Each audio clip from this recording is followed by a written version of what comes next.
पहलगाम में हुए आतंकी हमले के बाद भारत सरकार ने बड़ा और सख्त कदम उठाया है।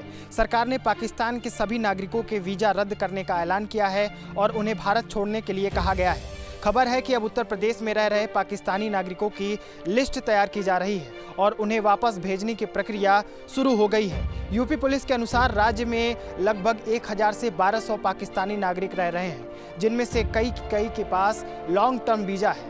इनमें वे पाकिस्तानी हिंदू भी शामिल हैं जो भारत में लंबे समय से रह रहे हैं। सिर्फ लखनऊ में अभी भी 400 से अधिक पाकिस्तानी नागरिक मौजूद हैं जिनके पास लॉन्ग टर्म वीजा है। गृह मंत्री ने सभी राज्यों के मुख्यमंत्रियों से फोन पर बात कर पाकिस्तानी नागरिकों की पहचान करने और उन्हें जल्द से जल्द वापस भेजने की प्रक्रिया तेज करने को कहा है। भारतीय विदेश मंत्रालय के निर्देश के अनुसार पाकिस्तानी नागरिकों को दिए गए सभी वीजा 27 अप्रैल 2025 से अमान्य हो जाएंगे, जबकि मेडिकल वीजा की वैधता 29 अप्रैल तक सीमित कर दी गई है। इससे पहले सभी पाकिस्तानी नागरिकों को भारत छोड़ना होगा।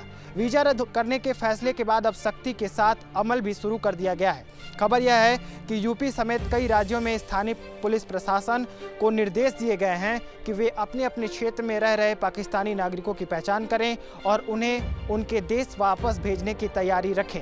उत्तर प्रदेश में फिलहाल कानपुर, लखनऊ, वाराणसी, मेरठ और आगरा जैसे शहरों में सबसे ज़्यादा पाकिस्तानी नागरिक रह रहे हैं। इनमें से ज़्यादातर के पास लॉन्ग टर्म वीजा है और कुछ महिलाएं ऐसी भी हैं जिनकी शादियां भारत के नागरिकों से हुई है। कहा जा रहा है कि इन महिलाओं के मामलों की अलग से समीक्षा की जा रही है ताकि मानवीय नज़रिए से इस पर फैसला किया जा सके। इनमें से कई लोग ऐसे हैं जो भारत में रिश्तेदारों से मिलने के लिए आए थे, लेकिन अब उन्हें अचानक वापस लौटना पड़ रहा है।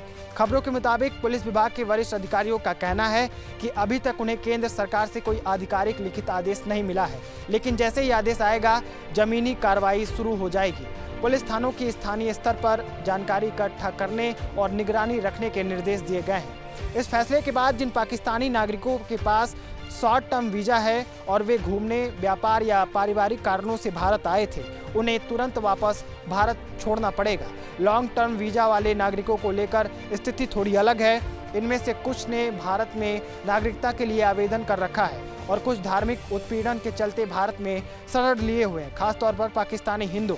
विदेश मंत्रालय ने साफ कर दिया है कि जो हिंदू, सिख, ईसाई और बौद्ध समुदाय के लोग पाकिस्तान से भारत आए हैं और लॉन्ग टर्म वीजा पर रह रहे हैं, उनके वीजा रद्द नहीं किए जाएंगे। खबर में बताया गया है कि विदेश मंत्रालय ने एक आधिकारिक बयान में कहा है, भारत सरकार द्वारा 24 अप्रैल 2025 को पाकिस्तान के नागरिकों के लिए वीजा सेवाओं को निलंबित करने के निर्णय के संदर्भ में यह स्पष्ट किया जाता है कि यह निर्णय पहले से जारी हिंदू पाकिस्तानी नागरिकों के LTV वीजा यानी लॉन्ग टर्म वीजा पर लागू नहीं होगा। ये वीजा वैध बने रहेंगे। इस कार्रवाई का असर दिखने भी लगा है। पाकिस्तानी नागरिक उसी बॉर्डर से सरहद पार वापस लौटेंगे जिस बॉर्डर से वे भारत में आए थे। गृह मंत्री अमित शाह ने सभी राज्य के मुख्यमंत्रियों से बातचीत कर यह सुनिश्चित करने को कहा है कि पाकिस्तान से आए नागरिकों को ढूंढकर तय समय सीमा के भीतर उनके देश वापस भेजा जाए। खबरों की माने तो जिन पाकिस्तानी नागरिकों ने भारत की नागरिकता के लिए आवेदन किया है, उनके मामलों की समीक्षा की जा रही है। नागरिकता संशोधन कानून यानी CAA के तहत जो लोग योग्य हैं, उन्हें राहत दी जा सकती है।